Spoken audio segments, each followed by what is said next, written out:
The envelope arrived on a Friday morning, white and crisp against the weathered wood of Dalton Morrison's mailbox. He knew what it You was think you before he can just opened it. walk in here? After 66 We ain't years on scared of this you earth, a old-timers. man learns Big to words for a recognize the punk. shape Boys, of bad please. news. Inside his workshop, sawdust hung in shafts of Arizona sunlight. The smell of pine and motor oil, the smell of an honest life built from broken pieces. He set down his coffee, the mug plain white and chipped. I'm His so calloused glad to fingers see tore you. open the Me seal. too, dear. Final Me notice. too. Foreclosure proceedings, 48 hours. The words blurred, not his property, Rosie's. Dalton Ironside, they'd called him for 40 years, closed his eyes and saw her face. Rosemary Henderson, 78 years old. Silver hair down to her waist, always tied back with a blue ribbon. The woman who'd saved his life when he was 16 and stupid, and one meal away from stealing to survive. The clock on the wall ticked. Friday 8 in the morning. By Sunday at 8, the bank would take Rosie's diner, the only place in Redemption, Arizona that still remembered what community meant. Ironside reached for his phone. 5 names. 5 brothers who'd sworn an oath 40 years ago under desert stars and chrome handlebars. The kind of oath that doesn't fade with age. The first ring didn't finish before Everett Bishop answered. "It's time," Ironside said. 2 words, that's all it took. But before he left, Ironside walked to his bedroom dresser, opened the top drawer, pulled out a small wooden box his father had made in 1952. Inside, wrapped in faded cloth, sat a pocket watch, brass case tarnished with age. The inscription, barely legible, Sergeant Robert Morrison, Korean War, 1950 to 1953. His father had carried it through Chosin Reservoir, through hell frozen over, had pressed it into Ironside's hands the day he died, and said, "Time's the only thing you can't get back, boy. Spend it protecting what matters." Ironside wound the watch, the familiar tick-tick-tick, slipped it into his vest pocket. Today it mattered.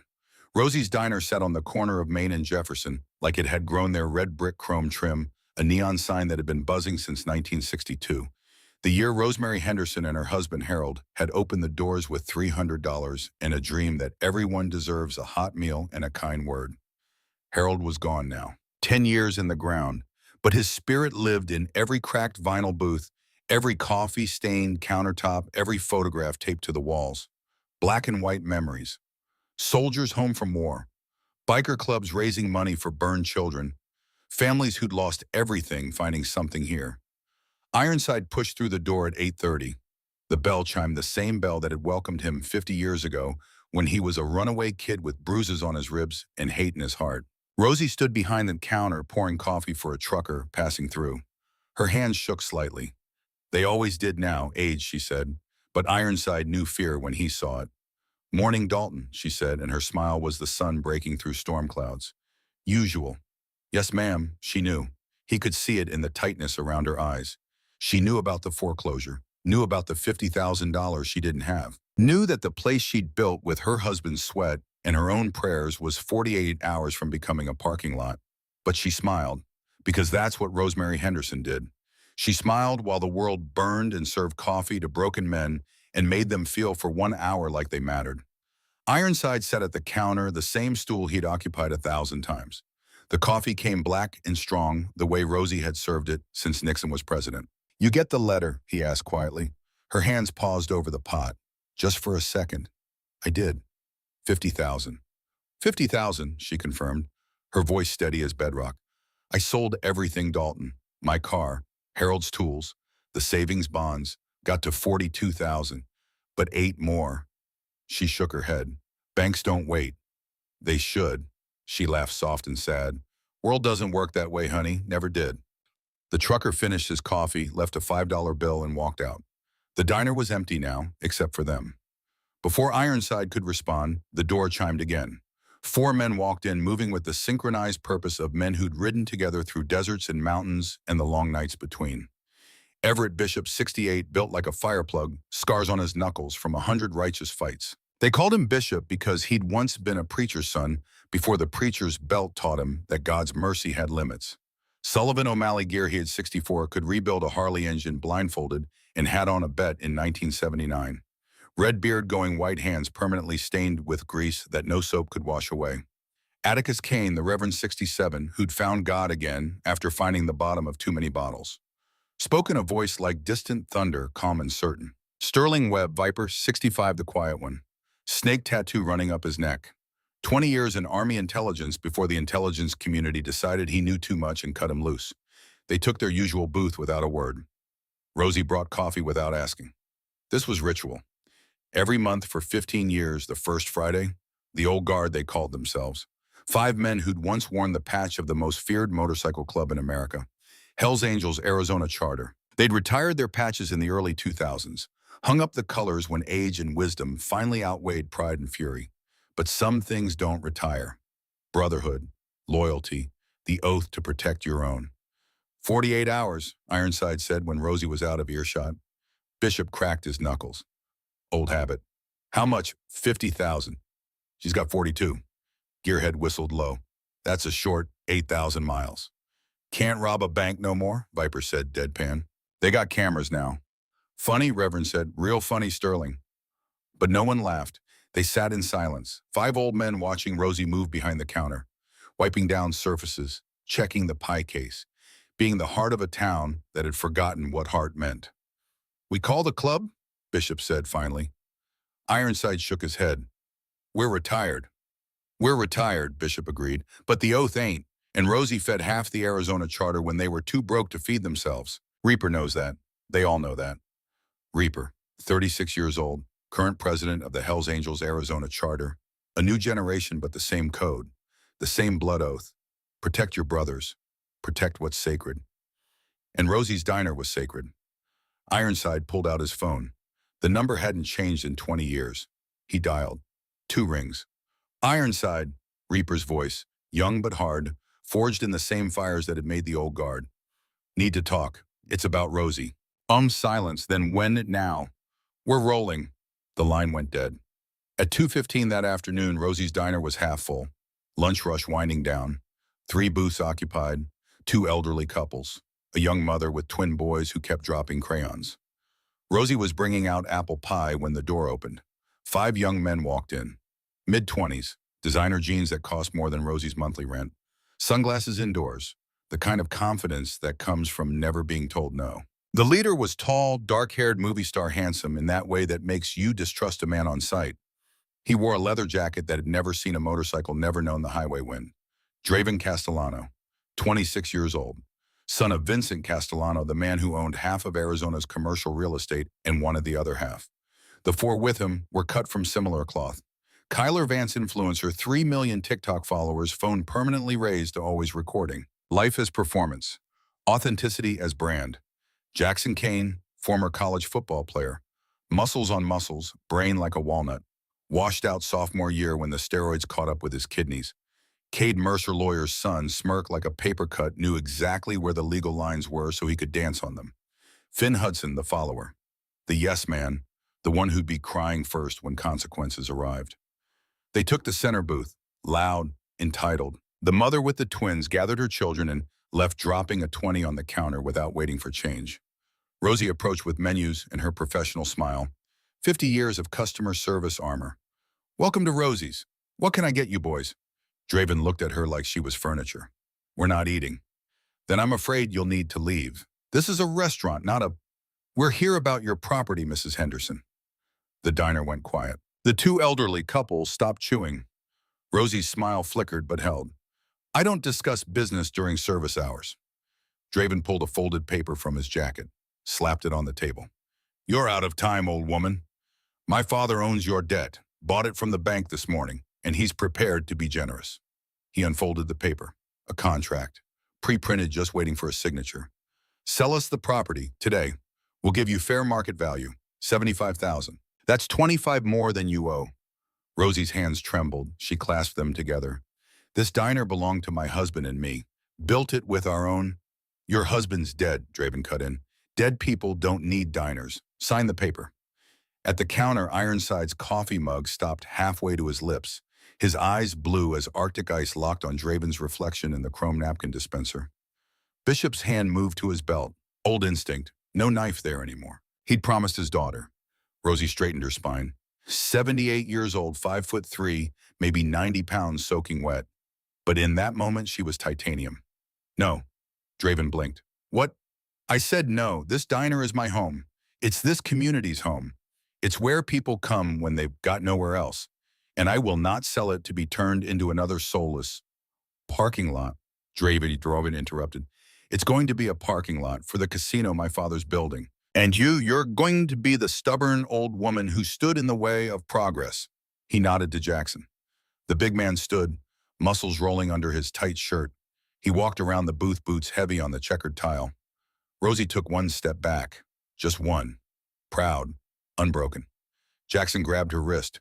Sign it, he said. Let go of me. Sign it. Ironside's stool scraped, the sound like a blade being drawn. But then Kyler raised his phone. The little red light of a live stream already active. This is great content, he whispered to Cade. Old lady versus development. The comments are going to be insane. 150,000 followers. Watching. Right now. Draven saw the phone, saw the opportunity. Millennials and Gen Z love this stuff. Disruption, confrontation, sticking it to the old guard, he smiled. You know what, Draven said, standing. I think the old girl needs a makeover. Something to help her see reason. He walked behind the counter like he owned it, like he owned everything. Found the scissors Rosie used to trim fresh herbs for the daily special. The elderly couple stood to leave. Too scared. Too old to fight. The diner was empty now. Just Rosie, the 5 young men, and 5 old bikers at their booth watching, calculating. Draven grabbed a handful of Rosie's hair. That beautiful silver hair worn long since 1965, when Harold had told her it reminded him of moonlight on water. No, Rosie whispered. Please. Please, Draven mocked. Please sign the paper. I can't. I won't. This is all I have. The scissors opened. The chrome blades caught the fluorescent light, and Dalton Morrison Ironside closed his eyes. 50 years ago, Rosie had found him stealing bread from this very kitchen. 16 years old, ribs showing. Father's belt marks still fresh on his back. She hadn't called the police, hadn't thrown him out. She'd made him a sandwich, then another. Then said, you want to eat, you work, wash dishes. $6 an hour, starts now. She'd given him dignity when the world had given him fists. She'd given him hope when all he knew was hunger. She'd said, strength isn't for proving Dalton, it's for protecting. The scissors closed. Silver hair fell like snow, chunks of it, beautiful and brutal. Rosie's eyes filled with tears. She didn't make a sound. Too proud, too stubborn, too everything that makes a person worth protecting. Kyler's phone captured it all. The live stream counter climbing.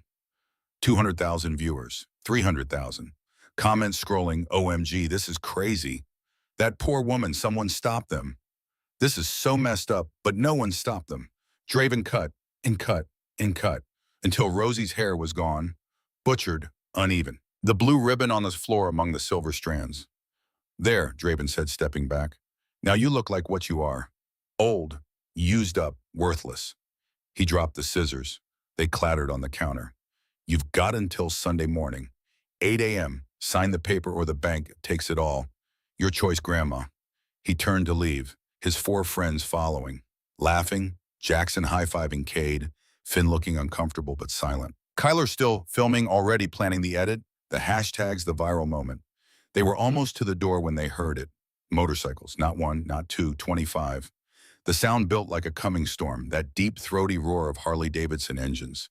The sound of thunder made mechanical, the sound of fury given wheels. Draven stopped, hand on the door. Through the glass he could see them coming. Riding in formation, black leather, chrome handlebars catching the afternoon sun. Colors on their backs, the winged death's head, the MC patch, the bottom rocker that read Arizona. Hell's Angels, not retired, not the old guard, the real thing. The active charter, 25 riders strong. They pulled into the parking lot like a military operation, engines cutting off in sequence, silence falling like a guillotine blade. The lead rider dismounted, 36 years old, 6'2", beard to his chest, eyes like black stones, Reaper, club president. The patch on his cut read, President in red thread. Behind him, Gunner, road captain, 42, scar across his throat from a knife fight in Tucson that had made the newspapers. Beside him, Havoc, enforcer, 38, hands like sledgehammers. Once beat 3 men unconscious in 17 seconds. Ironside had counted, and 22 more. Each one a man who'd earned that patch. Each one bound by an oath older than any law written by frightened men in marble buildings. They formed a wall outside the diner, said nothing, did nothing, just stood there, waiting. Inside, Draven's hand fell from the door. His face, that confident, entitled face, went pale. "Who are they?" Finn whispered. Cade knew. His father was a lawyer. He knew exactly who they were. "We need to leave," he said, "right now." But the 5 old men in the booth were standing now, moving with the slow, inevitable certainty of a landslide. Ironside walked forward, Bishop at his right, Reverend at his left, Gearhead and Viper flanking. The old guard. They stopped 5 feet from Draven, said nothing, their silence louder than engines. Kyler's phone shook in his hand. The live stream still going, 500,000 viewers now, growing every second. The door opened. Reaper walked in, alone. He didn't need backup, not for this. He looked at Ironside, a question in his eyes. Ironside nodded once, toward Rosie, toward the hair on the floor, toward the tears on an old woman's face. Reaper's jaw clenched. He turned to Draven. "You just made a mistake," he said, voice like gravel in a cement mixer. Draven tried to recover, tried to find that confidence. "I don't know who you think you are, but my father, Vincent Castellano," Ironside interrupted, his voice quiet, measured, more terrifying than any shout. Born 1963, built his fortune in commercial real estate, made his first million in 1990 flipping foreclosed properties. Currently worth approximately $40 million. Lives at 1847 Saguaro Heights Drive. Drives a black Mercedes S-Class license plate VJC2024. Draven's eyes went wide. "How do you—" "Your father owes this club," Ironside continued. Owed past tense. 1995. 30 years ago. He tried to develop property in Scottsdale. Our territory. Didn't ask permission. Didn't show respect. Made promises he couldn't keep to people who don't accept apologies. A pause. The diner absolutely silent except for the hum of the refrigerator. He owed us $50,000. Came to us begging, crying. Said his business would collapse. Said his pregnant wife would be on the street. Said he'd do anything. Ironside stepped closer. Draven tried to step back but hit Jackson's chest. Rosie Henderson walked into our clubhouse that night, 68 years old then.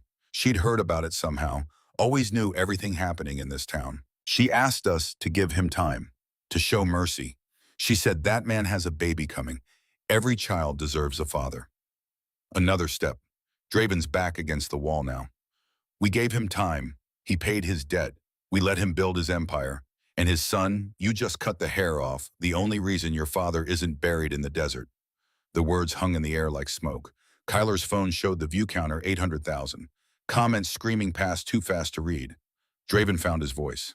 Shaky, thin. "This is assault. This is intimidation. I'll call the police. You'll what?" Bishop asked. "Tell them you broke into this woman's diner, grabbed her against her will, and cut her hair while your friend filmed it for social media clout." Cade grabbed Draven's arm. "We need to go. Now." But Reaper blocked the door, arms crossed, unmoved, immovable. "You've got 30 seconds to apologize," he said, "to Rosie, on your knees, or I let my brothers in, all of them. And we discuss manners the old-fashioned way." Through the window, 24 bikers stood waiting, patient, eager. Draven looked at them, looked at the old guard, looked at Rosie standing behind the counter, her butchered hair, her tear-streaked face, her trembling hands. He'd never been told no in his life, never faced consequences, never understood that the world had teeth. "I'm sorry," he mumbled. "Louder," Ironside said, "and look at her."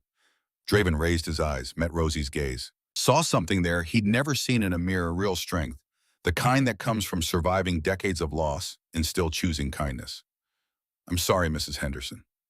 Rosie said nothing, just looked at him, seeing him completely, and finding him wanting. "Get out," Ironside said quietly. "Leave redemption. Tell your father the debt is paid. He doesn't touch this diner. He doesn't touch this woman. He doesn't think about this property ever again. Or the next conversation won't be words." Reaper stepped aside. The door opened. Draven and his friends walked out. Kyler still filming, the 5 of them rushing to their Range Rover, hands shaking, tough guy swagger completely gone. They drove away, fast, the kind of fast that means you're running from something you finally understand can hurt you. The bikers didn't move, didn't follow, just watched them go. Reaper turned to Ironside, a slight nod, respect between generations. "She needs help," he said, meaning money, meaning the 50,000. "Working on it," Ironside replied. "Work faster. We'll spread the word. Every charter, every brother. Rosie fed us when we were nothing. Time we fed back. He walked out. The 24 bikers followed, engines roaring back to life, riding off in formation back to the clubhouse, back to their lives. But the message had been sent. Touch Rosie Henderson faced the angels. Inside the diner, Rosie stood at the counter looking at her reflection in the chrome coffee pot. Her hair, her beautiful silver hair that Harold had loved, was gone, hacked, ruined. She touched what remained, felt the uneven edges, and something broke inside her that had been holding for too long. She sobbed, once, twice, great heaving sobs that shook her small frame. Ironside was there in 2 steps, arms around her, holding her like she'd held him 50 years ago, when he'd finally broken down and told her about his father's fists, his mother's abandonment, his complete and total aloneness in the world. "I'm sorry," he whispered. "I should have stopped them. I should have." "You did perfect," Rosie said into his chest. "You didn't hurt them. You didn't become what they are. You were there." Bishop approached, pulled out his phone, opened TikTok. Kyler's live stream was over, but the video was already everywhere. Ripped, shared, spreading like wildfire across social media. The hashtag was already trending, hashtag justice for Rosie. 2 million views in 30 minutes, comments in the hundreds of thousands. This is heartbreaking. Who are these monsters? Someone find out who they are. The bikers were heroes. I want to help. Where can I donate? This woman deserves better. This is what's wrong with America. Bishop showed the screen to Ironside. It's going viral, faster than anything I've ever seen. People are angry. Gearhead had his laptop open, already setting up a GoFundMe page. His fingers flying across the keys. Save Rosie's Diner. Goal 50,000. Let's see what happens. He hit publish. The page went live at 3:47 p.m. on a Friday afternoon. By 4 p.m., it had raised $800. By 5 p.m., $12,000. By 6 p.m., $43,000. The comments on the GoFundMe came from every state, every age, every background. My grandmother had a place like this. Here's $100. I'm a biker. I know what brotherhood means. $500. I'm 82 years old and this made me cry. Here's my social security check. $1,200. For Rosie, for all the Rosies. $50. The money poured in. Strangers, friends, people who'd never been to Arizona. People who'd never met Rosemary Henderson but recognized something in her face. The face of every grandmother. Every kind soul. Every person who'd tried to make the world softer and been punished for it. At 8 p.m., the GoFundMe hit $50,000. At 9 p.m., $75,000. By midnight, it was at $140,000. The phone at Rosie's Diner didn't stop ringing. CNN wanted an interview. NBC, Fox News, local stations, national stations, international press. The story had touched something. Some nerve in the collective consciousness. Some deep anger at bullies. Some deep love for the underdog. Rosie sat in her booth watching the numbers climb on Gearhead's laptop, tears still wet on her face, hair still butchered. But something else in her eyes now, hope. "I don't understand," she whispered. "All these people, they don't know me." "They know you," Reverend said gently. "They've all met a Rosie. They've all been saved by a Rosie. You're every kind person who got stepped on by entitled cruelty, and they're tired of it." Ironside sat beside her, took her hand, the hand that had served him 1,000 cups of coffee, the hand that had patted his shoulder when his wife Lorraine died, the hand that had held him together when he was breaking. "You're going to be okay," he said. "The diner's saved. The money's there." Rosie nodded, but her eyes were distant. "It's not about the money, Dalton. It's never been about the money. It's about what they took, what they thought they could take." She touched her hair again. "Harold loved my hair. Every morning he'd brush it while I drank my coffee. Every night he'd kiss it before we slept. It was the last thing he touched before he died. I held his hand and he reached up and he touched my hair and he said, 'Still beautiful, Rosie, still my moonlight.'" Her voice broke. "And they just cut it like it was nothing, like I was nothing." The 5 old bikers sat in silence. Men who'd broken bones and broken rules and broken every promise except the ones that mattered. Men who'd lived hard and violent and learned too late that strength without gentleness is just another word for cruelty. They had no words, nothing that could fix this. But Viper stood, walked to the door, made a phone call. 15 minutes later, a woman arrived, 70 years old, silver hair immaculately styled. She carried a leather case. "I'm Patricia," she said to Rosie. "I've been cutting hair in this town for 48 years. Viper called, said you needed help." Rosie looked at her butchered hair in the mirror Patricia held up. Uneven, jagged, a violation. Can you fix it? Patricia studied her work like a surgeon studying a wound, then smiled, soft, kind. Honey, I can make you beautiful. Different, but beautiful. Trust me. For the next hour, Patricia worked, scissors moving with precision, cutting away the damage, shaping what remained, creating something new from something broken. When she was done, Rosie's hair was short, pixie cut short. It showed her neck, her jaw, her face in a way it hadn't been shown in 60 years. Patricia held up the mirror. Rosie stared. The woman looking back was different. Older, yes. The cut revealed every wrinkle, every line, every year. But also strong, fierce, unbroken. I look like me, Rosie whispered. For the first time in forever, I look like me. You look like a warrior, Patricia said, because that's what you are. At 11 p.m., Ironside's phone rang. The number was blocked, but he knew who it was. He answered, said nothing. Morrison, Vincent Castellano's voice, older now, tired. I saw the video. I saw what my son did. You raised him. I know. A long pause. I'm sorry, truly. Rosie deserves better. Apologies don't fix hair. No, they don't. But I'm pulling the debt. The bank won't foreclose. The property is hers, free and clear. I'll have the papers drawn up Monday morning. Ironside waited. And Morrison, tell Rosie. Tell her I remember. 1995. She saved me. I won't forget again. The line went dead. Ironside set down the phone, looked at the four men sharing his booth, brothers in everything but blood. It's done, he said. She keeps the diner. Bishop smiled. Gearhead pumped his fist. Reverend closed his eyes and mouthed something that might have been a prayer. Viper just nodded. He'd never been one for celebration. At midnight, Rosie locked the door of her diner. The GoFundMe sat at $167,000. Enough to pay off the debt, enough to renovate, enough to keep the lights on for years. She stood in the middle of her restaurant, her life's work, the place she'd built with Harold's hands and her own heart. The hair on the floor had been swept up, the scissors put away. The tears dried. She touched her new short hair, felt the shape of it, the lightness, different, but still her. She thought about Harold, about what he'd say if he could see her now, and she heard his voice clear as church bells. Still beautiful, Rosie. Still my moonlight. Outside, 25 Harleys sat in the parking lot, the Arizona charter keeping watch, making sure no one came back, making sure Rosie could sleep tonight without fear.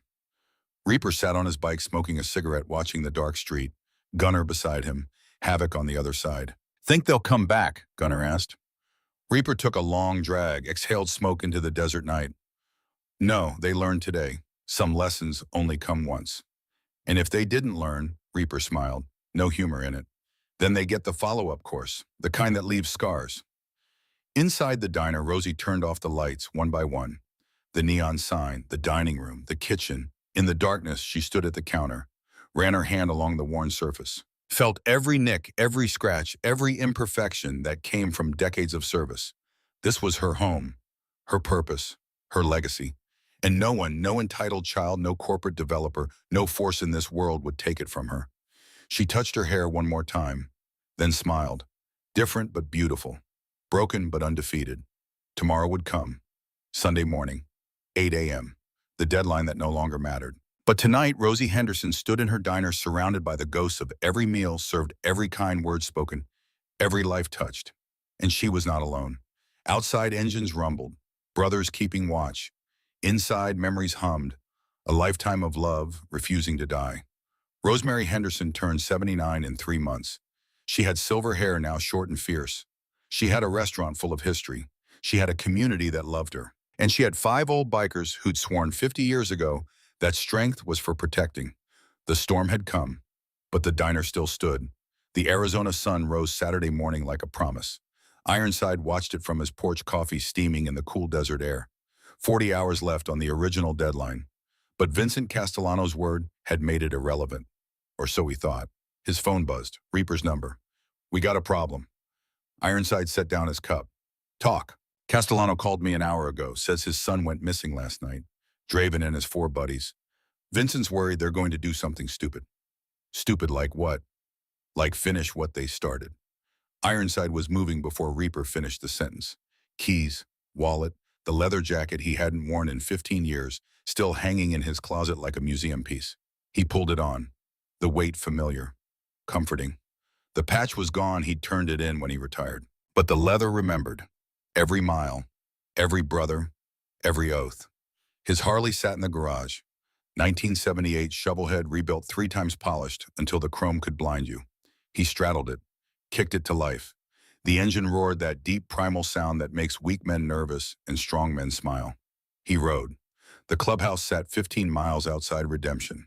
Cinder block and corrugated metal American flag on a pole out front. 20 bikes parked in formation. The Arizona Charter's headquarters. Sacred ground. Reaper stood outside, arms crossed. Gunner and Havoc flanked him. The War Council. Ironside killed his engine. Dismounted. What did Vincent say exactly? Reaper pulled out his phone, played a voicemail on speaker. Vincent Castellano's voice shaking. Reaper, this is Vincent. I know we're not friends. I know what my son did. But he's still my son. He left the house last night with Kyler, Jackson, Cade, and Finn. They took tools from my construction site, bolt cutters, a gas can. I think they're going after Rosie's diner. Please, stop them before they do something that can't be undone. The voicemail ended. Ironside looked at Reaper. When was this? 6 a.m. 2 hours ago. Why didn't you call me? I did. You were already riding. Ironside pulled out his own phone. 5 missed calls. He'd been too lost in thought to hear them. Bishop's truck pulled up, followed by Gearhead's van and Reverend's pickup. Viper arrived on his softail, silent as always. The old guard assembled. We need a plan, Bishop said. If those boys are half as stupid as they looked yesterday, they'll hit the diner when it's closed. 3 a.m., 4 a.m., when Rosie's home and can't stop them. Gearhead shook his head. Rosie lives above the diner, 2nd floor apartment. She sleeps light. Any noise downstairs, she'll hear it. That's what worries me, Reverend said quietly. 5 angry young men, 1 old woman, isolated. If they're coming with tools and gasoline... He didn't finish. Didn't need to. Viper spoke rare and deliberate. We set up surveillance, cameras, motion sensors, guard rotation, 24/7 until this blows over. Reaper nodded. My boys are already on it. We've got 4 brothers posted around the diner right now, 2 more on Rosie's apartment. Anything moves, we know about it. Good, Ironside said. But we're not just playing defense. We find those 5. We end this before it starts. How? Gunner asked. They could be anywhere. Ironside smiled, no warmth in it. Kyler Vance has 3 million followers. You think he can go 6 hours without posting? Gearhead pulled out his laptop, logged into TikTok, scrolled through Kyler's profile.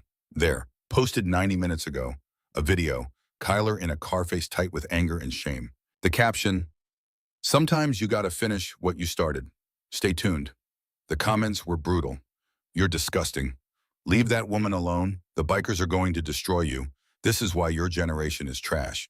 But buried in the comments, one stood out, posted by an account with 17 followers.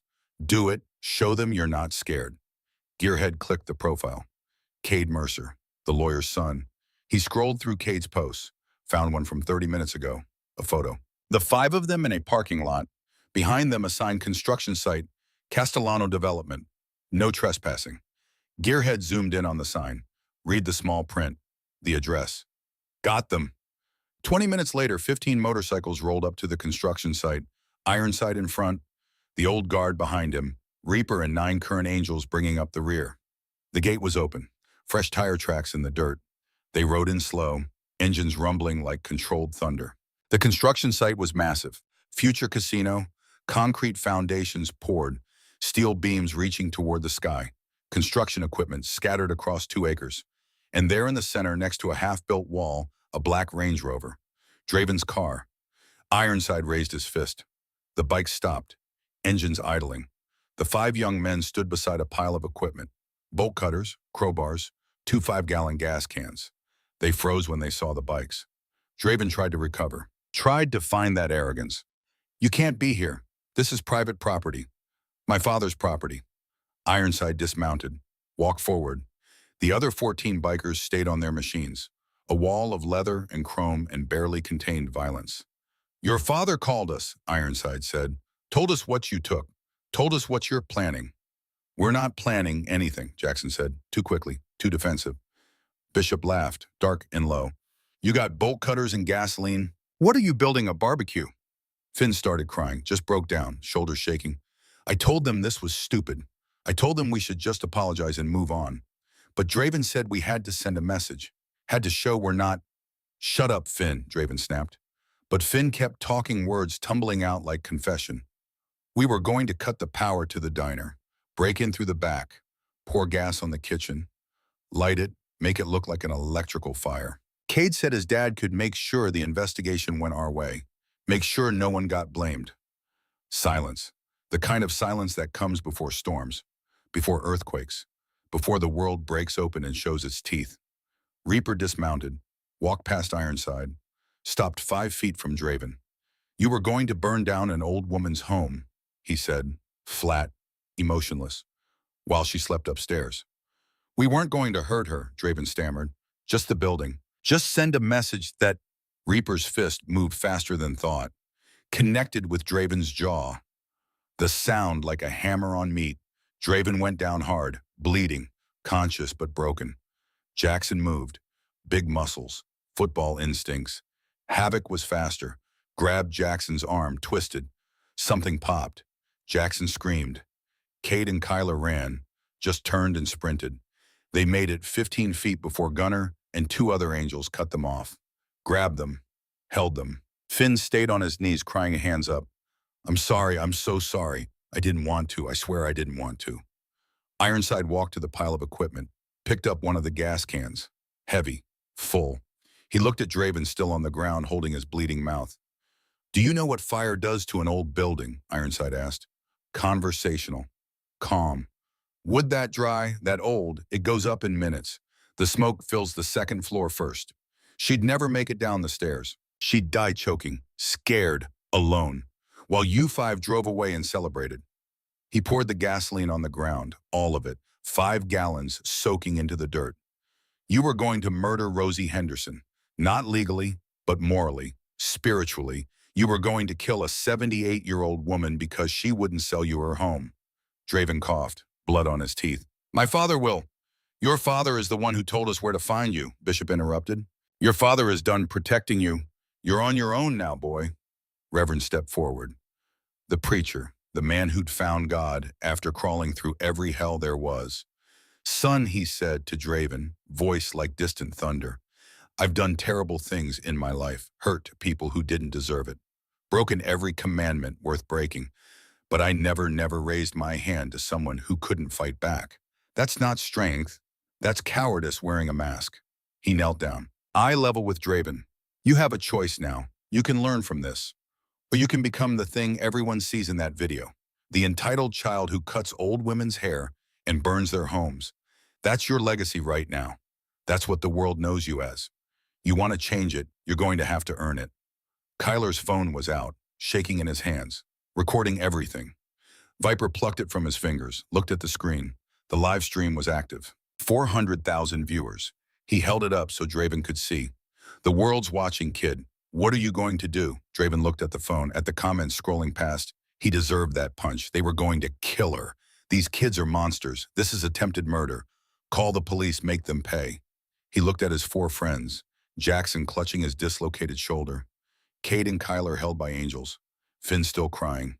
He looked at the gas-soaked dirt, the bolt cutters, the physical evidence of his own evil, and something inside him cracked. Not broke, cracked. A fracture in the armor of entitlement he'd worn his whole life. I'm sorry, he whispered. Then louder, I'm sorry. He looked into the camera, into the eyes of 400,000 strangers. I was going to burn her diner. I was going to hurt her, maybe kill her, because I was angry, because I was embarrassed, because I've never been told no in my entire life, and I didn't know how to handle it. Tears now, real ones. My name is Draven Castellano. I'm 26 years old, and I'm a coward. I attacked a 78-year-old woman. I cut her hair. I made her cry and cry. And when the world saw what I did and hated me for it, I decided to burn down everything she loved. He stood up, shaky, blood still dripping from his mouth. But I'm not going to, because these men, these bikers, everyone's supposed to be afraid of, they stopped me. They showed me what I really am, and I'm ashamed. Silence. Just the wind across the construction site. The idle rumble of 14 motorcycles. Reaper took the phone from Viper, ended the live stream, deleted the app. Words are cheap, he said to Draven. You want redemption, you earn it. You work for it. You prove you're more than this moment. How? You start by calling the police on yourself. Draven's eyes went wide. What? You heard me. You call 911. You tell them everything. The assault, the planned arson, all of it. You take responsibility. You face consequences. You do the time. I'll go to prison.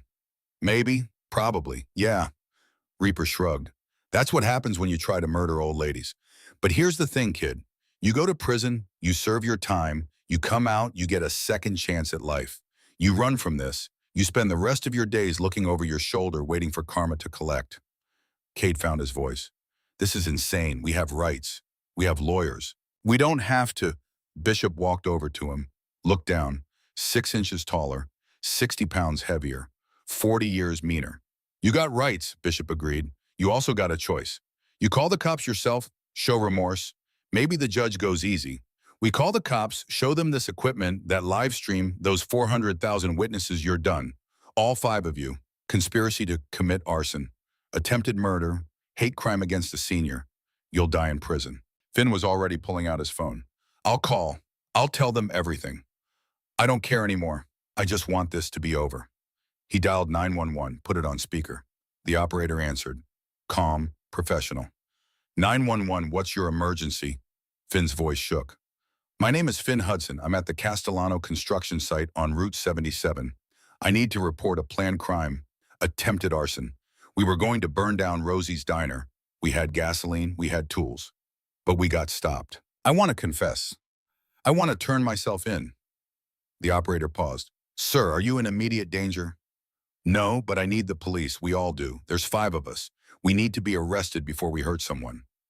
20 minutes later, 3 police cruisers arrived. Lights flashing, no sirens. Sheriff Martinez stepped out. 50 years old. 4th-generation Arizonan. He'd grown up eating at Rosie's diner. Remembered when Harold was alive. Remembered when the place was the beating heart of redemption. He looked at the 5 young men, at the bikers, at the gas cans and tools. Somebody want to tell me what's going on? Ironside stepped forward. Sheriff, these 5 were planning to burn Rosie's diner tonight. Arson, possibly murder. They confessed on live stream. 400,000 witnesses. Finn called it in himself. Martinez looked at Draven. Recognition dawned. You're the kid from the video, the one who cut her hair. Yes, sir. And now you were going to burn her home. Was, past tense. I'm not anymore. I want to turn myself in. Martinez radioed for backup. 2 more cruisers. A detective. This was bigger than a simple arrest. While they waited, he walked over to Ironside. Lowered his voice. The video yesterday. 2 million views now. National news picked it up. CNN, Fox, MSNBC. Rosie's become a symbol. The good old days versus entitled youth. Kindness versus cruelty. Every grandmother in America sees themselves in her. Good, Ironside said. Maybe people remember what matters. Maybe. Martinez looked at the 5 young men. What do you want me to do with them? Your job. Arrest them. Charge them. Let the system work. They're rich kids. Rich kids get lawyers. Lawyers get deals. Then let the court of public opinion handle it. That video's not going away. Those 400,000 witnesses aren't going to forget. Whatever sentence they get, they'll serve it in the spotlight. That's its own prison. Martinez nodded. The backup arrived. 5 officers, 1 detective. They read the 5 young men their rights, handcuffed them, loaded them into 3 separate cruisers. Draven looked at Ironside through the window, mouthed 2 words, thank you. Ironside said nothing, just watched the cruisers drive away. When they were gone, Reaper walked over. That was mercy. That was consequence, Ironside corrected. Mercy comes later, if they earn it. The bikers mounted their machines, rode back to redemption in formation, the sun climbing toward noon. Saturday bleeding into the deadline that no longer mattered. But something else was building. Something bigger than 1 diner, 1 old woman, 1 viral video. A movement. By the time they reached Rosie's diner, the parking lot was full. Not with customers, with people. 200 of them, maybe more. Holding signs, we stand with Rosie, protect our elders. Kindness is not weakness. Rosie's diner forever. News vans aligned the street. Cameras. reporters. The circus had come to town. Rosie stood on the diner steps overwhelmed, her short silver hair catching the sunlight. Patricia, the hairdresser, beside her protective. When the bikes pulled up, the crowd parted. Reverent, respectful. Ironside dismounted, walked to Rosie. "What is all this?" she asked. "People who care," he said simply. A reporter pushed forward, microphone extended. "Mrs. Henderson, how do you feel about the arrest of the 5 men who attacked you?" Rosie blinked. "Arrested? 20 minutes ago, attempted arson, conspiracy. They planned to burn your diner tonight. The bikers stopped them." Rosie looked at Ironside, questions in her eyes. He nodded. "It's done. They're in custody. They can't hurt you?" She swayed. Patricia caught her, helped her sit on the steps. "They were going to burn it," Rosie whispered. "While I slept." The crowd heard. Anger rippled through them. Voices rising. "They should rot in jail. Death penalty. Make them pay." But Rosie held up her hand. Quiet fell. "No," she said, voice steady despite the trembling in her hands. "No, I don't want vengeance. I want—" She paused, thinking. "I want them to understand. I want them to learn. I want them to become better than they are." A reporter called out, "Even after what they did to you?" "Especially after what they did to me." Rosie stood, looked into the camera. "Because if we respond to cruelty with cruelty, we become what we hate. Those boys are young, stupid, entitled, but they're not beyond saving. Nobody is." The crowd murmured. Some agreed. Others wanted blood. Ironside stepped beside him. "Rosie's right. They made a choice today. Called the police on themselves, confessed, took responsibility. That's the first step. Now they walk the long road. And maybe they come out better on the other side." Bishop added, "We didn't beat them, didn't hospitalize them, didn't do what the old us would have done. We gave them consequence and mercy. That's growth. That's what Rosie taught us." The crowd softened, understanding spreading like sunrise. A woman stepped forward, 70 years old, clutching a photograph. "Mrs. Henderson, you don't know me, but 40 years ago you gave my son a job when no one else would. He was troubled, angry. You were patient with him. He's a teacher now. 3 kids. Good man. Because of you." Rosie took the photo, looked at the young man's face, remembered. "Tommy Garza," she said. "He used to wash dishes. He still talks about you." The woman hugged Rosie. "Thank you for seeing the good in him when he couldn't see it himself." Another person stepped forward, then another, each with a story, each with a memory, each with gratitude. Rosie had fed this town for 60 years, and the town had never forgotten. By evening, the GoFundMe had reached $215,000, enough to pay the debt, renovate, expand, guarantee another decade of operation. The news coverage went national, international. The BBC ran a piece, Al Jazeera. The story resonated beyond America. An old woman, act of cruelty, a community rising, bikers as heroes, redemption literal and figurative. At 8 p.m. Ironside's phone rang, unknown number. He almost didn't answer, but something made him. "Hello," silence. Then a voice he hadn't heard in 14 years. His heart stopped, literally stopped, then restarted pounding. "Evie." Evangeline Morrison, his daughter, 32 years old, cut him out of her life when she was 18. The wound that never healed. "I saw the video," she said, voice shaking. "I saw you standing up for that woman. I saw you not hitting those kids even though you could have. I saw you being the man I always needed you to be." Tears burning Ironside's eyes. "Evie, I'm so sorry. For everything. For hurting your boyfriend. For going to prison. For—" "You were right about Michael," she interrupted. "He was abusive. After you went to jail, I ran away with him. Thought I loved him. But 6 months later, he put me in the hospital. Fractured eye socket, 3 broken ribs. I almost died, Dad." Ironside's hand clenched.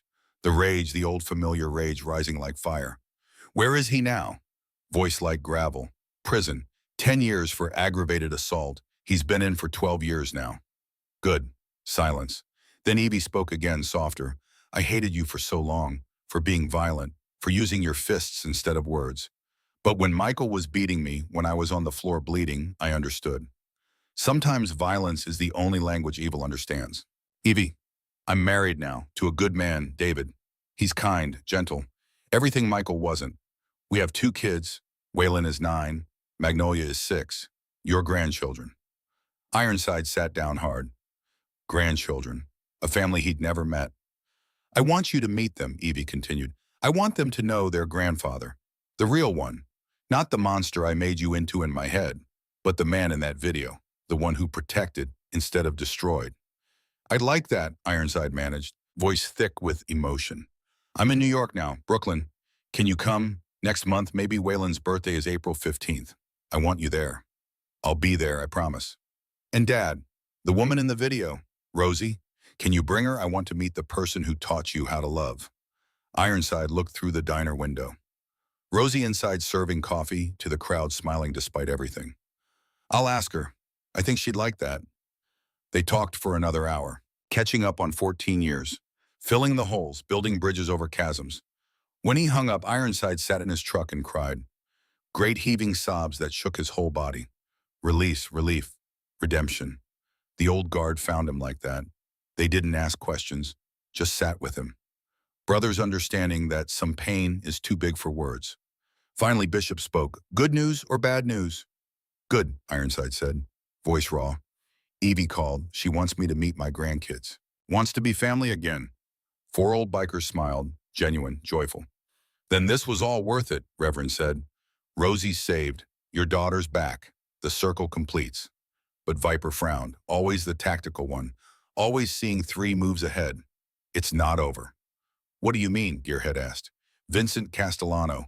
He owns half of Arizona. His son just got arrested. His empire's taking a public relations hit. Men like that don't just accept loss. They retaliate. Ironside nodded. Viper was right. They'd won the battle. But the war was just beginning. Inside the diner, Rosie locked the door at 11 p.m. The crowd had dispersed. The news vans had left. The world had moved on to the next story. But she stood in the silence, running her hand along the counter, feeling the history embedded in every scratch. Tomorrow was Sunday, the original deadline, 8 a.m. But the bank wouldn't come. Vincent had withdrawn. The debt was forgiven. The diner was saved. She should feel relief, joy, victory. Instead, she felt unease. A lifetime of survival had taught her to recognize the calm before the storm. Something was coming. She could feel it in her bones. Outside, 4 angels kept watch, rotating shifts, armed and alert. Because Viper was right. Men like Vincent Castellano didn't forgive humiliation. And his son's arrest, broadcast to millions, was humiliation incarnate. Somewhere in his mansion in Scottsdale, Vincent Castellano poured expensive scotch and made phone calls. To people who owed him favors. To people who didn't ask questions. To people who understood that sometimes problems needed to disappear permanently. The clock struck midnight. Sunday morning. The deadline arrived, and with it a reckoning neither side could foresee. Sunday morning broke cold over the Arizona desert, 3 a.m., the hour when the world holds its breath between night and dawn. Rosie woke to silence. Too much silence. She'd lived above the diner for 40 years, knew every sound, the hum of the refrigerators, the tick of the old pipes, the distant rumble of trucks on the highway. But now nothing. She sat up in bed, heart racing. Reached for the lamp. Clicked it. Darkness. Power out. Rosie moved to the window, looked down at the parking lot. The streetlights were dark. The whole block was dark. But that wasn't what made her blood run cold. The 4 motorcycles that should have been there, the angels keeping watch, were gone. She grabbed her phone. Dead. Battery full when she'd gone to sleep, but now completely drained. Electromagnetic pulse number too targeted. Too precise. Someone had planned this. Rosie moved to her closet, pulled out the shotgun Harold had insisted she keep. 12-gauge Remington. She'd never fired it. Never wanted to. She loaded it with shaking hands. The shells clicking into place sounded like thunder in the quiet. Downstairs, glass broke. Soft, controlled, professional. Not kids, not amateurs. Rosie's breath came fast. She moved to the apartment door, locked, deadbolted. But that would only buy seconds against someone determined. She dialed 911 on the landline Harold had insisted on keeping. Old technology, he'd said, doesn't need electricity. The line was dead, cut, footsteps below, multiple sets. Moving through the diner with military precision. A voice, male, calm. Clear the first floor, she's upstairs. Rosie backed away from the door, shotgun raised, hands steady now, fear crystallizing into focus. The door handle turned, locked. A pause, then the sound of a drill. They were going through the deadbolt. Rosie aimed at the door, center mass. Like Harold had taught her 50 years ago when they'd first opened the diner in a neighborhood that didn't want them. Please, she said quietly. To Gunn, to Harold, to anyone listening. Not like this. The drill stopped. The lock fell away. The door opened. 3 men, black tactical gear, faces covered, professional, cold. The lead man stopped when he saw the shotgun, raised his hand slowly. Mrs. Henderson, we're not here to hurt you. Funny way of showing it. Her voice steady despite the terror. We were hired to deliver a message from Vincent Castellano. He already gave me his message. The debt's forgiven. The man tilted his head. That was before his son got arrested, before his company's stock dropped 12%, before the board of directors called for his resignation. Things have changed. What does he want? He wants you to disappear, quietly, tonight. Sign over the property. Leave Arizona, never come back. If you do that, you get to live. You get a new life somewhere else. His money, his protection. And if I refuse? The man said nothing, just gestured to the window. Rosie looked. The diner was surrounded. 10 men in tactical gear, positioned at every exit. Sniper on the roof across the street. Red laser dot dancing on the wall beside her head. You can't win this, the man said. Not cruel, just factual. Your biker friends are 15 miles away at their clubhouse dealing with a fire we started. Sheriff Martinez is investigating a false report of a hostage situation on the other side of the county. Help is not coming. You're alone. Rosie's hands tightened on the shotgun. Then I'll die in my home, on my terms. The man sighed. I was afraid you'd say that. He reached for his sidearm. The window behind him exploded inward. Glass and wood frame erupting as a body came through. Tackle. Perfect form. 300 pounds of controlled fury. Havoc. The Hells Angels enforcer. Covered in cuts from the glass but moving like violence incarnate. He drove the lead man into the wall. Skull meeting plaster with a sound like a gunshot. The man dropped unconscious. The second man raised his weapon. Havoc was faster. Grabbed the barrel. Twisted. Bones breaking. The man screamed. Havoc silenced him with an elbow that reshaped his face. The third man turned to run. Never made it. Gunner was already coming up the stairs, moving with the speed that had made him legendary. He caught the man at the doorway. One punch. Lights out. Rosie stood frozen, shotgun still raised, unable to process what she was seeing. Gunner grabbed her shoulders. Ma'am, we need to move. Now. I thought you were at the clubhouse. The fire was a distraction, but Viper's paranoid. He had surveillance on the clubhouse and here. When he saw the power grid go down, he knew. We rode hard 20 minutes. We're here now. More gunfire from downstairs, the sharp crack of pistols, the deeper boom of shotguns. Reaper's voice carrying up the stairs. Northeast corner, clear Havoc. Get Rosie out the back. Havoc lifted Rosie like she weighed nothing. She still had the shotgun, still ready to use it. They moved down the back stairs. Through the kitchen, the smell of gasoline everywhere. They'd been planning to burn it again, finish what Draven had started. But the tactical team hadn't counted on the Angels. In the parking lot chaos, 15 bikers had materialized from the darkness. Harleys roaring in from every direction. The tactical team was trained, professional, deadly. But the Angels were something else. They were fury with purpose. Protection made flesh. Bishop had one man in a headlock, squeezing until the man went limp. Gearhead swung a tire iron with surgical precision, dropping opponents like a lumberjack felling trees. Reverend fought with the calm certainty of a man who'd made peace with violence long ago. And Ironside Dalton Morrison moved through the fight like a ghost. 66 years old but flowing like water. Redirecting attacks. Using opponents' momentum against them. Not seeking to hurt, but to stop. To protect. A sniper round pinged off the pavement beside him. The red dot finding his chest. Viper was already moving. He'd circled around. Found the sniper's position. 3 stories up. Fire escape access. He climbed. Silent. Invisible in the pre-dawn darkness. The sniper never saw him coming. One moment the crosshairs on Ironside, the next Viper's arm around his throat. Chokehold. 30 seconds. Unconscious but alive. Viper took the rifle, looked through the scope, saw 3 more tactical vehicles approaching. Reinforcements. He keyed his radio. Reaper. Company coming. 2 minutes out. Armored SUVs. Copy. Bishop Gearhead set the barrier. The 2 old bikers moved to the diner entrance, flipped over 2 vehicles, created a makeshift wall. Not much, but enough. Ironside reached Havoc and Rosie. She okay? I'm fine, Rosie said. But my diner. Smoke was rising from the kitchen, small fire, controlled for now, but growing. Get her to the clubhouse, Ironside ordered. 4 bikes guard formation.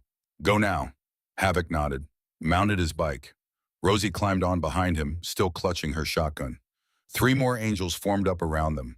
They rode into the darkness just as the tactical vehicles arrived. The fight that followed lasted 7 minutes. Felt like hours. The tactical team had numbers, equipment, training. The angels had rage, righteousness, and the absolute certainty that retreat was death. Martinez arrived in the middle of it. 3 patrol cars, lights blazing. He stepped out, hand on his weapon, and stopped dead. 20 men in tactical gear. 15 bikers, a diner on fire. Enough weapons to start a small war. Everybody freeze, he shouted. Sheriff's Department. To his surprise, both sides stopped. The tactical team because they had to. The angels because they chose to. Reaper stepped forward, hands up. Sheriff, these men attacked Rosie's diner. Attempted arson, attempted murder. We defended. The tactical team leader, the one who'd confronted Rosie, stepped forward too. Professional to the end. Sheriff, we were hired for a legitimate repossession. These bikers attacked us without provocation. That's a lie, Bishop said. We got video. Viper tossed down a small camera, wireless. He'd planted them around the diner yesterday. Everything's recorded. Break-in, threats, gasoline, all of it. Martinez picked up the camera, looked at the tactical team. Who hired you? The leader said nothing, professional silence. But his radio crackled. A voice, panicked. Scrambled but audible. Abort, abort, police on scene, disengage and scatter. Mr. Castellano sends his apologies for the miscommunication. Vincent Castellano's voice. Recorded, admitting guilt. Martinez smiled, cold, thin. Well, isn't that interesting? He keyed his own radio. Dispatch, I need backup. Federal if possible. We've got an attempted murder case that just became conspiracy. The tactical team exchanged looks, calculating. Some raised their hands, surrendering. Others ran, made it to the vehicles, sped off into the darkness.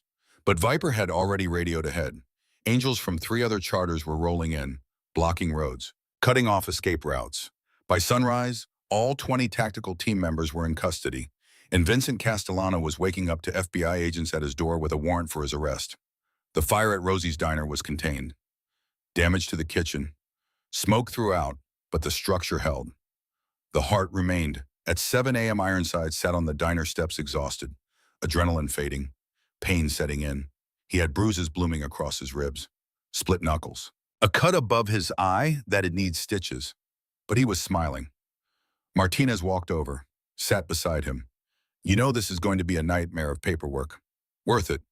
Vincent Castellano's lawyer is already calling it self-defense, claiming you attacked his contractors. We got video proof otherwise. Yeah. Martinez looked at the burned kitchen. You also saved an old woman's life. Again, people are going to call you heroes. Don't want to be heroes, just want Rosie safe. She is, for now. Martinez stood. But Morrison, this doesn't end here. Castellano's connected, rich, powerful. Even if he goes to prison, he's got people. This could follow you. Let it. Ironside looked at the sunrise. I spent 15 years hiding, trying to outrun my past, trying to be someone I'm not. But Rosie taught me something. You can't run from who you are. You can only choose what you do with it. The clubhouse called. Rosie was safe, shaken but unharmed, demanding to come back to the diner immediately. Ironside smiled. That was Rosie. Unbreakable. At 9 a.m. news vans arrived. The second viral moment in 3 days. Attempted arson, tactical team, bikers as defenders. The story had everything, except this time the narrative was different. Reporters interviewed the angels, got their side, saw the video footage, watched tactical professionals breaking into an old woman's home with weapons and gasoline. Public opinion shifted seismic fast. The bikers weren't outlaws anymore. They were guardians, protectors, the thin leather line between innocence and evil. By noon, the GoFundMe had exploded. $400,000, messages from every state, from other countries, from people who'd never heard of Rosie's diner but understood the symbolism. An old woman standing against greed, a community rising to defend her. Unlikely heroes finding redemption and protection. It was a story America needed, desperately. CNN ran a feature. Hell's Angels saved diner. Fox News did a segment on community values. Even international press picked it up. The BBC, Deutsche Welle, Al Jazeera. Rosie became a symbol, not just of kindness, but of resilience. The refusal to be bullied. The strength that comes from decades of simply enduring. At 2 p.m., Vincent Castellano was formally arrested. Conspiracy to commit arson, attempted murder, witness intimidation. The charges stacked up like cordwood. His company's stock crashed. Board members resigned. Business partners fled. The empire he'd built over 40 years crumbled in 40 hours.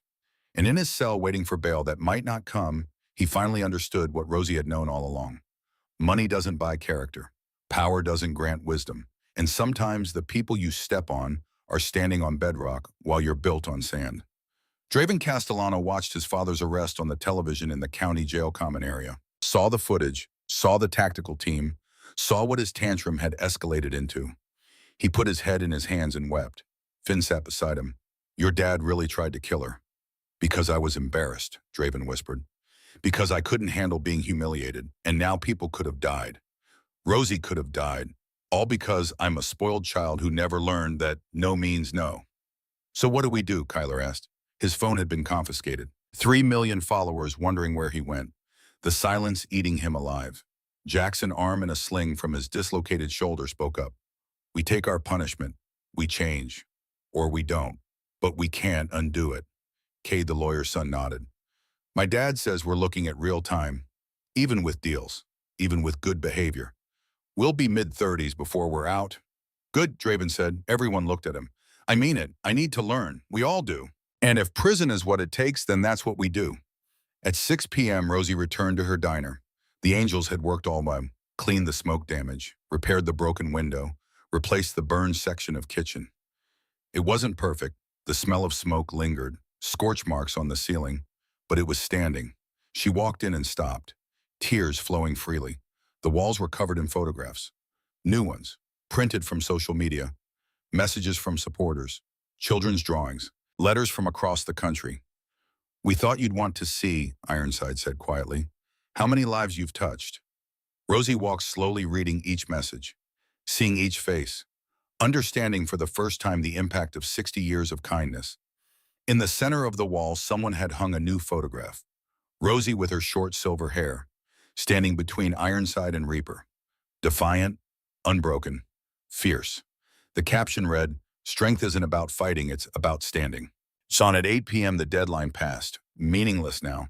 The bank had withdrawn. Vincent was arrested. The diner was saved. Rosie made coffee, her first pot since the attack.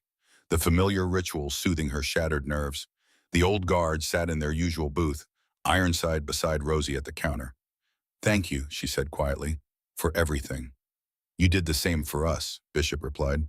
50 years of feeding us, listening to us, keeping us human when we forgot how. This was payment due. "Besides," Gearhead added, "where else am I going to get apple pie this good?" They laughed, real laughter, the kind that comes from surviving something that should have destroyed you. At 9 p.m., Ironside's phone rang. "Evie." "Dad, I saw the news. Are you okay?" "I'm fine, sweetheart. We're all fine. You saved her, that woman, Rosie. We protected her. There's a difference." "Is there?" Evie paused. "Dad, I've been thinking about what you did for me when you hurt Michael. I called it violence. Called it wrong. But it was protection, and I was too young to understand the difference." "Evie." "No, let me finish. I want you to come to New York next month for Waylon's birthday. But also, I want you to move here, be part of their lives. They need a grandfather who knows how to stand up for what's right, even when it's hard, especially when it's hard." Ironside closed his eyes. "I'd like that, more than you know. And bring Rosie, please. I want to meet the woman who made you who you are." He looked at Rosie, Rosemary Henderson, 78 years old, silver hair cropped short, scars from battles she never asked for, standing in her diner serving coffee, smiling despite everything. "I'll ask her," Ironside said, "but I think she'd love to meet her grandkids too." At 11 p.m., Rosie locked the door for the last time that weekend, the longest weekend of her life. She stood in the darkness, alone with her thoughts, Harold's voice in her memory. "Rosie, you're stronger than you know." She touched her short hair, felt the shape of it. Different than before, but still her. The diner had been attacked, burned, nearly destroyed. But it stood. She'd been terrorized, threatened, nearly killed. But she stood. And tomorrow morning at 6 a.m. she'd unlock these doors again. She'd brew coffee. She'd make breakfast. She'd serve anyone who walked through that door with the same kindness she'd shown for 60 years. Because that's what Rosemary Henderson did. She stood. Outside, 5 motorcycles kept watch. Ironside and the old guard. One last night of protection. Tomorrow normalcy would return. Life would continue. But tonight, brothers stood guard. At midnight, the phone at the sheriff's office rang. Martinez answered. "Sheriff, this is Special Agent Rebecca Walsh, FBI. I'm calling about this Castellano case." "Yes, ma'am. We've been investigating Vincent Castellano for 6 months. Real estate fraud, money laundering, racketeering. But we couldn't make anything stick. He's smart, careful. But this, the tactical team, the diner, the recorded admission, this we can prosecute." "Good. There's more. The video from last night, the break-in, it shows the tactical team leader wearing a specific patch. Former Blackwater, private military contractor. We've been looking for him for 2 years. War crimes, smuggling. He's wanted by 3 governments." Martinez whistled low. "So by attacking the diner, Castellano led us right to a dozen wanted criminals. The tactical team is cooperating, giving us everything. Names, dates, operations. This is going to take down a network we've been chasing for years. All because of one old woman and some bikers. All because good people refuse to back down." Walsh paused. "Tell Mrs. Henderson thank you. From all of us. She's a national hero, whether she wants to be or not." At 3 a.m. Draven woke in his cell. Couldn't sleep. Kept seeing Rosie's face. The tears, the fear, the violation. He'd done that. Him and his ego and his inability to accept reality. A guard passed by. Stopped. "Castellano, you got a visitor." At 3 a.m. Said it was important. Draven was led to a private room, sat down behind plexiglass. Ironside Morrison sat on the other side. Alone. Just the 2 of them. Draven almost couldn't look at him. "Why are you here?" "Rosie wanted me to give you something." Ironside slid a photograph under the glass. Rosie in her kitchen, 1962, young and beautiful. Harold beside her, the diner brand new. Hope in their eyes. On the back, written in Rosie's handwriting, "Every person deserves a second chance. Don't waste yours." "Rosie." Draven stared at it. "I don't deserve this." "No, you don't. But that's how grace works. You don't earn it. You receive it, and then you spend the rest of your life proving you were worth the gamble." "How do I do that?" "You serve your time. You accept responsibility. And when you get out, you spend every day being better than you were. You help people. You protect the weak. You become the man you should have been raised to be." Draven looked at the photograph, at Rosie's young face. "Will she forgive me?" "She already has. Now you have to forgive yourself. That's the harder part." Ironside stood to leave. "Wait," Draven said. "When I get out, however many years from now, can I work for her at the diner? I want to learn. I want to understand what it means to serve." Ironside paused, considered. "I'll ask her, but Draven, you've got years before that matters. Focus on today, on this moment, on becoming someone worth that second chance." He left Draven sitting there, holding the photograph, understanding for the first time what redemption actually costs. At 6 a.m. Sunday morning, but Rosie unlocked the doors of her diner. The first customer was old Walt the vet, same as every Sunday for 40 years. "Morning, Rosie." "Morning, Walt. Usual." "Please." She poured his coffee. Black, no sugar, the way he'd taken it since 1972. Behind him, more customers filed in.